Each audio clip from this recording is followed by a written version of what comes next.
out the door. The lady says, take your hat off. Be careful. And she says, I can't. My hair's messy. Welcome, Kevin. Hey. Sorry.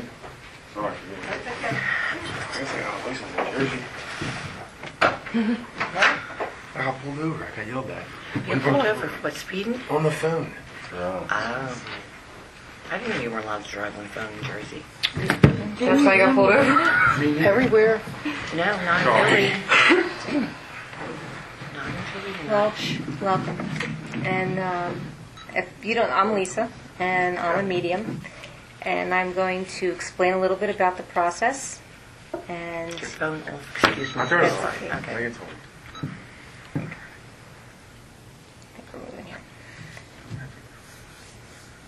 so a medium, from my point of view, my perspective, is an interpreter. We will interpret a language of those who are on the other side, or the next dimension, our loved ones, and those who live in spirit. And this language is one that is made up of all of our senses. So it's more of a sensitivity to be able to appreciate and understand it, and then it's interpreted. The way this happens is I elevate my energy level through prayer and meditation, and Spirit slows down their energy level. Because, as I should say as I back up, the next dimension is of a higher frequency. It's a faster speed. There's no sense of time. Past, present, and future will blend. So Spirit will slow down their energy level, and then with the assistance of my guides and angels, the information is given to me and then out to you. I'll tell you what I see, feel, and hear. I won't hold anything back. However, the information I receive is accurate and true. My interpretation may be off. So as I tell you what I see, feel, and hear, it's up to you to place it. Spirit will also multitask, especially in a group setting. So information that I'm saying to you may also have understanding to you as well. The fact that you're a late comer, meaning not so much in time, but you decided to come last minute, was already known by those in spirit. They know these things beforehand. So thank you for coming, because they're going to want that you were here. So when we give a communication, it is of the symbolic level. And if I say to you, I have a brother figure for you here, it doesn't necessarily mean it's a biological brother. You take it to the symbolic level, to the emotional level. Is it someone that loved you like a brother? Is it a brother-in-law? You take it to that level. Always to the emotion and to the symbolic level. Now, Spirit is around us like in the air that we breathe, and they're not very patient. They will gather around and they'll shout out names to me, and the names may sound like they're muffled in a fan to me. So I'll tell you what I'm picking up. I like to just use this name business as a segue and go with more of the information that's given to you. However, they don't like it when I say that, but when you get the names, it's either first name, last name, middle initial, nickname, or sounds like. Go with the initial of the first name. So if I said Frank, just go with the F. It could be first name, last name, middle initial, or nickname. And it could be somebody that's here on the earth plane, somebody who's on the other side. Use it as a segue. So if I said a name and it meant something to several of you, just raise your hand so I can acknowledge it. And then I'll give more information. The information that's given might pinpoint more or less who's coming through and what it is that they have to say. However, if you're starting to understand, I'll use Ron because I bother him, that you understand what it is that I'm saying, but then you don't understand a certain aspect, but yet you understood part of it, but not what was getting, but you understood the new aspect. What they're doing is they're multitasking and bringing you in to the conversation. There's no denying who is here today. If you understand the information, it's for you. Spirit is just multitasking. You will know it's right because it's a puzzle piece that fits once you understand it. You may get a lot of information today and not understand it right away because human beings have a tendency to get like this. They get the tunnel vision. I don't care how experienced you are. They're waiting for a mom or a certain someone to come through, and yet if they're hearing information from someone else, they're not paying attention to it. So if let me first off say, if there's a specific someone that you want to speak to, I always tell my clients, ask mentally, don't tell me. Ask mentally. They can hear your thoughts and prayers. If they do not come through today, it doesn't mean they don't love you. It doesn't mean they're in a poor place. There's many things that they do on the other side, plus there's no sense of time.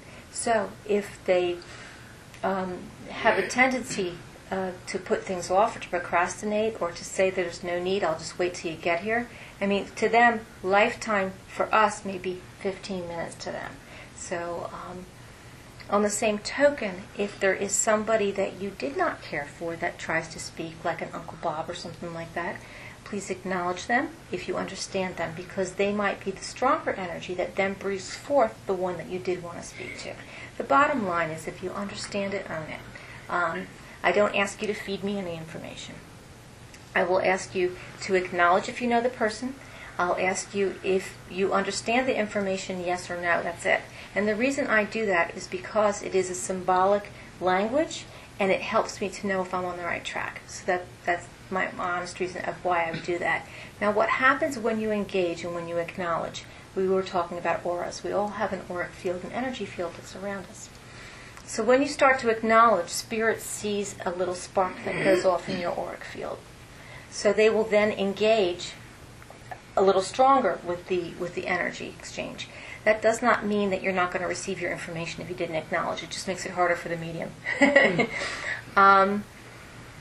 I have a disclaimer. My disclaimer is you don't need to take the advice of Spirit. They'll come through. I'll tell you what I see, feel, and hear. It's up to you whether or not you take it. My big thing is, if you weren't going to take it before, why are you going to take it now? They don't know everything. They're coming through with their personality so that you will know that there is life after death. This is my purpose today. My purpose today is not to give you insight into your future. That I believe fortune tellers do. My purpose is to make sure that by the time you leave here today, that you will either have a further understanding that there's a continuum of life and that your loved ones live on, and there's a soul purpose for us. And that's my intention with the work that I do. Let me see if I forgot anything. I don't think I did. If I did, I'll mention it later on as we go through. So what I do is I'm going to elevate my energy level through prayer. It's just what this works for me. It's meaningful for me. One more thing. I don't know who I'm connecting with at the table. So if my eyes are talking to somebody, my eyes are looking at somebody, but yet it's making sense to you, don't not own it because my eyes aren't looking at you. Because that really doesn't matter.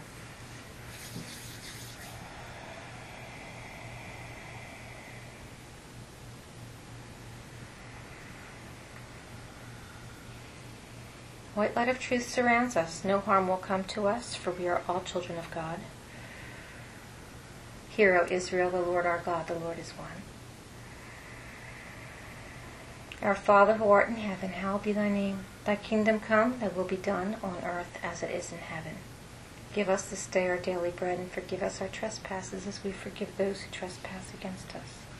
Lead us not into temptation, but deliver us thus from evil. For thine is the kingdom, the power, and the glory forever. Please assist me here tonight to deliver messages of the highest good to those who are here. May these messages come through with love, understanding, clarity, and respect.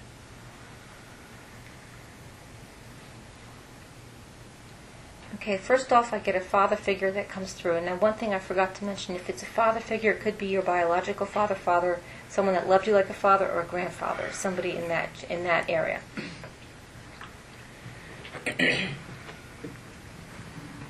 Initial O came to me. It could be first name, last name, middle initial, or something that was nickname.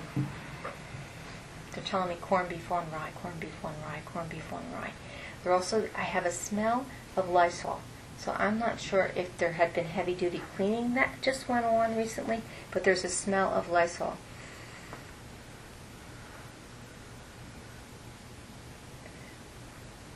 Somebody had been ill, and they had to clean up after them, and they're showing the Lysol that I don't know if it was vomit or some kind of illness that was going on, but that's what they're showing me. Does that make sense to you? Do you understand?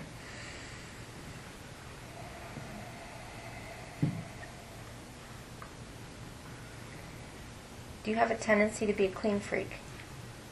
Meaning that it's never clean enough. It always has to be a little bit more clean. Okay. So we're dovetailing a little bit, so that's all right. They're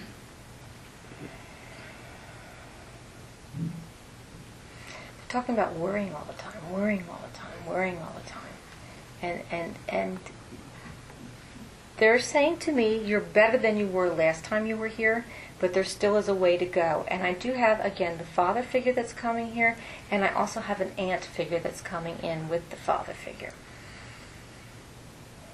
I smell something that they smoked. They smoked. Does that make sense to you? I smell smoke.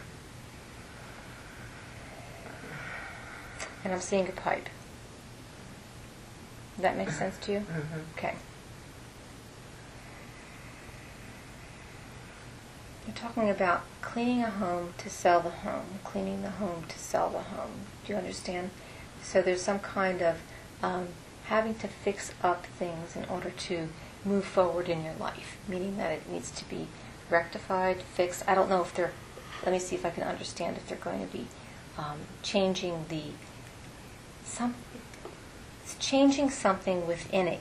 To me, it looks like I'm breaking a wall down to fix something, or that could just be symbolically letting me know that there's fixing within the house, and then there's going to be a turnover in the house to sell it. Hold on. And they're also talking about moving somebody in. So I think I'm getting two communications at once. All right, so let me see if I can understand.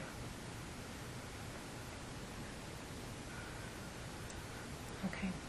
There is a father figure that is definitely coming through. There is a talk of being able to see what goes on in life experience, and I'm seeing the cleaning and repairing of a home. Either in one aspect they're talking about having somebody move into the home to help care with them, and the other aspect there's like two situations where they're taking that they're going to sell it to move it into something else. I'm going to sell this home and move into something that's more conducive to like a ranch, something that doesn't have the steps. So does anybody understand this information?